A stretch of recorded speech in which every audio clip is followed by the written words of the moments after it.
Hello.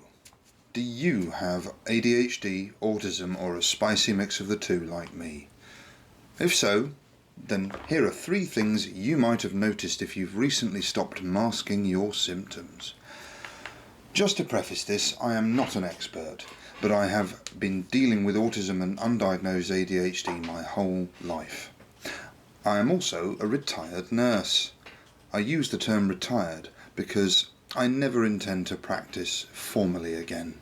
My brain just doesn't fit that role. If all this sounds a bit like you, then stay tuned. Number 1. Skill regression. This is a real and well documented phenomenon.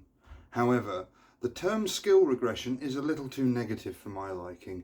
For me, and maybe for you, it feels more like I was previously exerting an enormous amount of energy every day in order to maintain baseline function.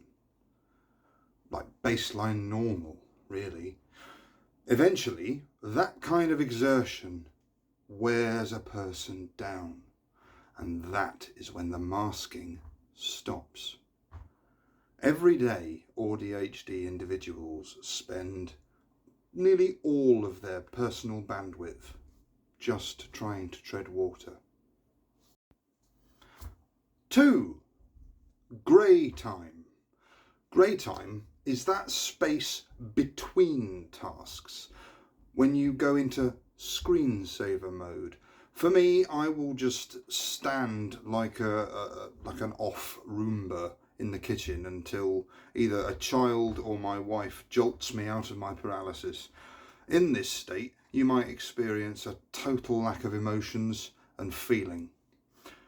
You know you should be feeling something or doing something, but it just feels out of reach. It just feels out of reach.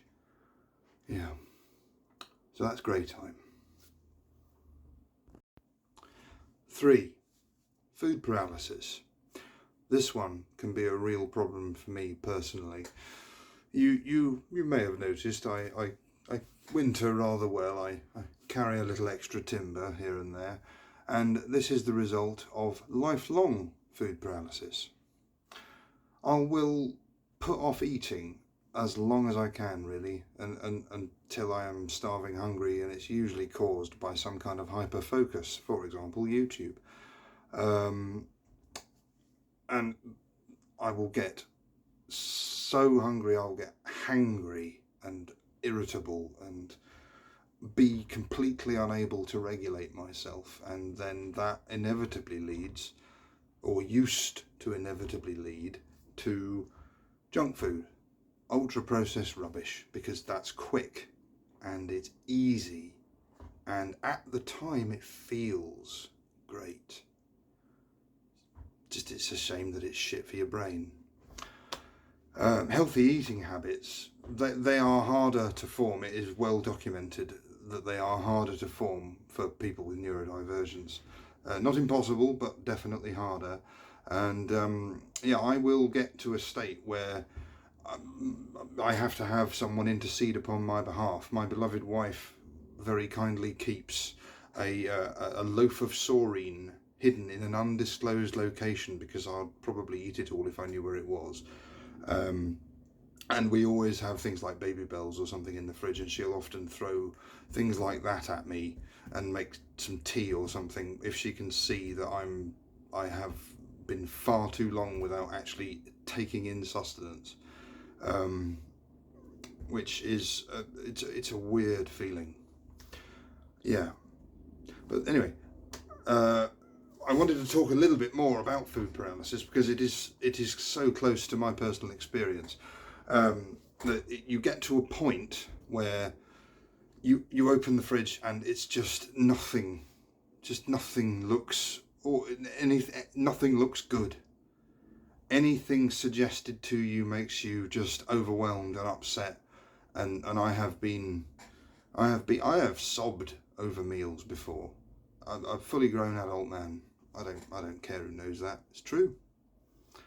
Yeah. So that's food paralysis.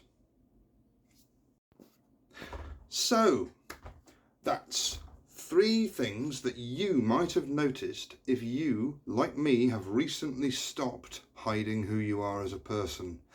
Autistic, ADHD, AUDHD, whatever, everyone's welcome here. I have been the Tallest Hobbit, 1296. If you enjoyed this video, then give us a sub. Why not?